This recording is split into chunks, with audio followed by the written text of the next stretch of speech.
Hello बच्चों, स्वागत है आपके अपने चैनल स्कॉलर सीरीज पे। मेरा नाम है दिया मंडल और आज हम कंटिन्यू करने वाले हैं क्लास 9 आईसीएसई का चैप्टर नंबर 4 अर्थ स्ट्रक्चर को। और ये रहेगा हमारा अर्थ स्ट्रक्चर का पार्ट 2।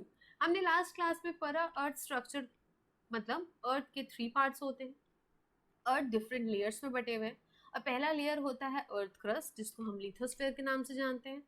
लिथोस्फेयर वाले पोर्शन में हमें हाइड्रोस्फेयर और एटमॉस्फेयर वाला पोर्शन भी दिखता है। जहाँ पे गैसेस प्रेजेंट होती है वहाँ पे हम एटमॉस्फेयर बोलते हैं। जहाँ पे water oceans water bodies present रहती है जिसको हम लोग हाइड्रोस्फेयर बोलते हैं। आज इस सेकेंड पार्ट में हम लोग कंटिन्यू करने वाले हैं मेंटल से। लास्ट क्लास में हमने पढ़ा था कि कोर क्या होता है, इनर कोर होता है, आउटर कोर होता है। आज हम पढ़ेंगे मेंटल से। मेंटल कहाँ होता है? मेंटल बेसिकली एक लेयर है जो कि क्रस्ट के नीचे वाले पोर्शन में होती है। मेंटल की थिकनेस के बारे में बात करें तो 2900 किलोमीटर तक होती है। 84 टोटल परसेंट जो होता है अर्थ का टोटल वॉल्यूम वो इधर ही कवर करता है। सबसे ज़्यादा थिकनेस अगर किसी पोर्शन में होती है तो वो होती है हमारे मेंटल की। उसके अलावा मेंटल जो होता है वो दो पार्ट्स में डिवाइड होता है, जिसको हम लोग अपर मेंटल बोलते हैं एंड लोअर मेंटल बोलते हैं। अपर मेंटल जहाँ पे शुरू होती है एंड क्रस्ट जहाँ पे खत्म होता है, उस वाले जो डिवीजन वाला पोर्शन होता है उसको बोलते हैं मोहो डिसकंटिन्यूटी। मोहो डिसकंटिन्यूटी कितनी डेप्थ में होती है? 700 किलोमीटर की डेप्थ में होती है। उसकी कैरेक्टरिस्टिक्स के बारे में अगर बोले तो वो काफ़ी ज़्यादा कूलर होते हैं कंपैरेटिवली डिफरेंट लेयर से। एंड क्यों वो कूलर होते हैं? क्योंकि वो सॉलिड रॉक पार्टिकल से मिलके बने होते हैं। लोअर मेंटल की अगर बात करें तो वो एक्सटेंड करते हैं 700 किलोमीटर से लेके 2900 मतलब 2900 किलोमीटर तक। लोअर मेंटल कंपैरेटिवली बहुत ज़्यादा हॉटर होते हैं एंड वहाँ की डेंसिटी मतलब भी ज़्यादा होती है अपर मेंटल की कंपैरिजन में।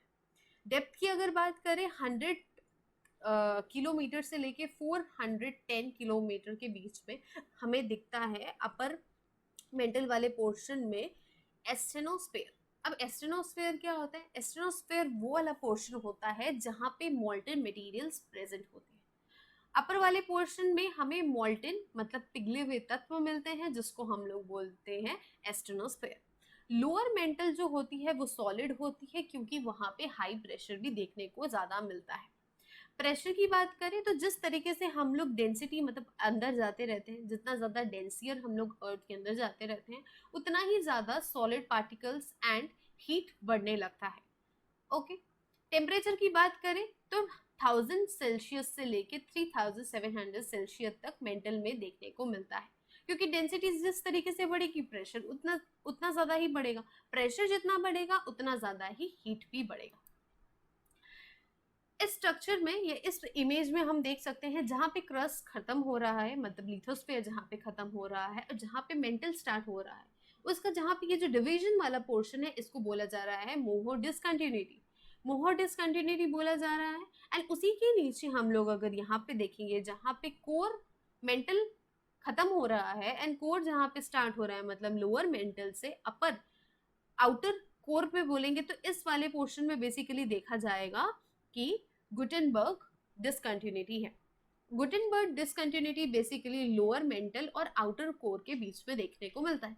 जहां पे डिवीजन हो रहा होता है उधर ही डिसकंटिन्यूटी करने के लिए ये वाला गुटेनबर्ग देखने को मिलता है। गुटेनबर्ग डिसकंटिन्यूटी की अगर बात करें तो ये बेसिकली एक बॉर्डर लाइन होती है जो मेंटल एंड कोर के बीच में होती है, जिसको हम लोग मेंटल कोर इंफेरेंस भी बोलते हैं या इंटरफेस भी बोलते हैं। और क्या जानते हैं? इसको हम और एक नाम से जानते हैं जिसको हम बोलते हैं गुटेनबर्ग डिसकंटिन्यूटी। ये अगर डेप्थ की बात करें तो 2800 किलोमीटर्स तक होते हैं। इधर बहुत सारे एबनॉर्मल चेंजेस या बहुत सारे चेंजेस देखने को मिलते हैं। क्यों ऐसे होता है कि इस वाले पोर्शन में इतने ज़्यादा चेंजेस देखने को मिलते हैं? क्योंकि यहीं पे ही सेस्मिक वेव जनरेट होता है जो कि जनरेट करते हैं हमारे अर्थक्वेक को, जिसके थ्रू क्या होता है बहुत सारे वेव्स निकलते हैं। सेस्मिक वेव बेसिकली और दो वेव्स को जनरेट करता है जिसमें हम बोल सकते हैं पी वेव और एस वेव। पी वेव क्या होता है? Primary seismic wave. S wave क्या होता है? सेकेंडरी सेस्मिक वेव्स के नाम से जाना जाता है। ठीक है, जो कि हम लोग देख सकते हैं कि पी वेव चारों तरफ जाते हैं, बट एस वेव मोल्टन वाले एरिया से गायब हो जाती है, या हम बोल सकते हैं कि आउटर कोर से क्या हो जाता है, वो गायब हो जाता है। ओके, आउटर कोर के बाहर तक हम लोगों को क्या देखने को मिलता है, हमें एस वेव्स देखने को मिलते हैं, एंड देन उसके बाद क्या हो जाता है, एस वेव गायब हो जाते हैं। तो कोर वाले पोर्शन तक अगर कोई वेव जाता है तो वो होगा सिर्फ और सिर्फ पी वेव। जितना ज्यादा हम लोग अंदर जाते रहेंगे, डेंस जितना ज्यादा बढ़ता रहेगा, उतना ज्यादा ही प्रेशर बढ़ेगा। अब ऐसा क्यों है कि अर्थ का जो कोर वाला पोर्शन में इतना ज्यादा डेंसिटी होता है, इतना ज्यादा प्रेशर होता है, क्योंकि माना जाता है इस वाले पोर्शन में ज्यादा आयरन भी देखने को मिलता है। वेट ज्यादा होता है, प्रेशर ज्यादा होता है, तो हीट भी ज्यादा जनरेट होता है। यहाँ पे हम लोग P wave and S wave देख सकते हैं।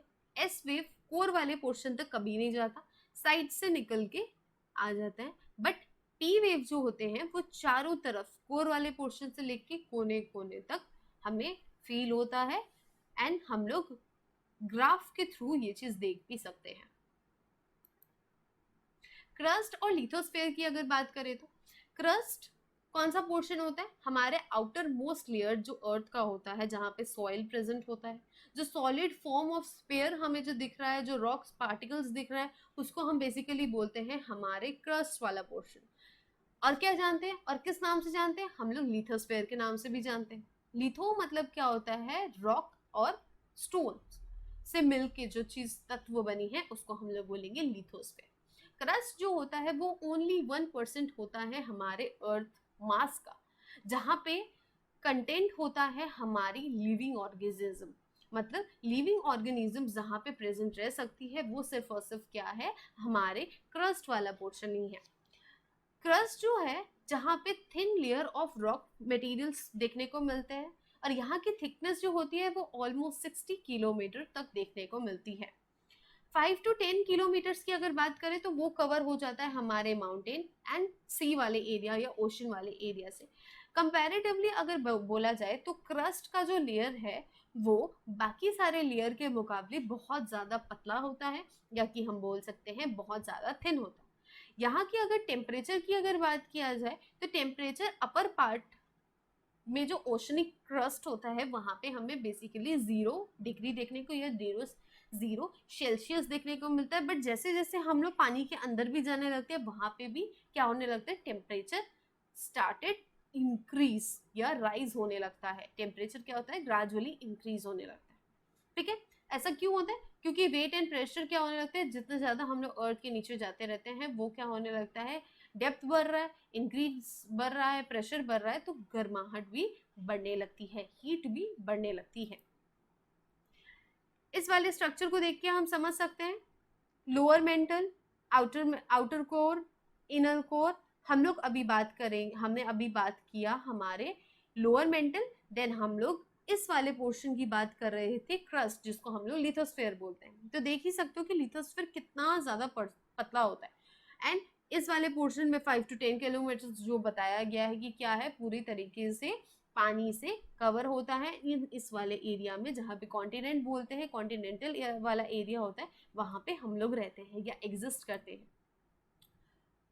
मोहरोविक डिसकंटिन्यूटी क्या है, मोहरोविक डिसकंटिन्यूटी की बात हमने की थी, तो ये बेसिकली क्या है, डिस्कवर किया है किसने, यूगोस्लोवाकियन साइंटिस्ट ने जिसका नाम है एंड्रेजा मोहरोविक। उन्होंने अपने नाम पे ही 1909 में इसको डिस्कवर किया था, और उनके नाम से ही ये डिस्कवरी या ये वाली जो पोर्शन है अर्थ की ये फेमस हो गई। इसको सिंपली हम लोग बोलते हैं मोहर डिसकंटिन्यूटी।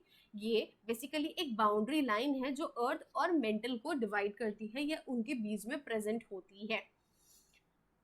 और क्या बोल सकते हैं, बेसिकली इसके अगर डेप्थ की बात करें तो ये 8 किलोमीटर डेप्थ में देखने को मिलती है, और ओशन से अगर देखेंगे तो 32 किलोमीटर तक देखने को मिलती है। इसकी कैरेक्टरिस्टिक्स की बात करें तो बोथ अपर लेयर में भी देखने को मिलता है और बॉटम लेयर में मतलब मेंटल में भी कुछ पोर्शंस इसके देखने को मिलते हैं। ऐसा क्यों होता है, क्योंकि हमारा अर्थ जो है वो कंटिन्यूसली रोटेट कर रहा है, और कंटिन्यूसली क्या हो रहा है, हमारे अर्थ स्ट्रक्चर पे, अर्थ क्रस्ट पे चेंजेस आ रहे हैं due to the force of the nature. तो थिकनेस ऑफ द लिथोस्फेयर की वो क्या होती जा रही है, फ्रजाइल हो गई है, मतलब इजीली क्या हो गया है, फ्लेक्सिबिलिटी आ गई है, चेंजेस हो रहे हैं धीरे धीरे करके। इसमें क्या हो रहा है, कॉम्पोजिशन ऑफ द जो अर्थ है उसमें चेंजेस नजर आ रहे हैं। तो 20th सेंचुरी में theory of the continental draft में ये बताया गया कि अर्थ क्या हो रहा है, धीरे धीरे करके चेंज हो रहा है। Even theory of the plate tectonics में भी ये चीज 1960s में बताया गया कि अर्थ के स्ट्रक्चर पे क्या हो रहा है, धीरे धीरे करके चेंजेस आ रहे हैं।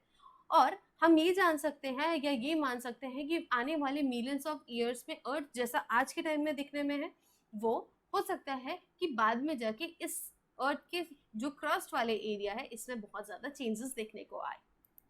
सो हमारा चैप्टर यहीं पे खत्म होता है। आई होप आपको अर्थ स्ट्रक्चर क्लास 9 का चैप्टर नंबर 4 समझ आया होगा। अगर आपको पसंद आया हो तो please do like and subscribe, and कुछ भी फीडबैक देना हो तो कमेंट कीजिएगा। Thank you for watching.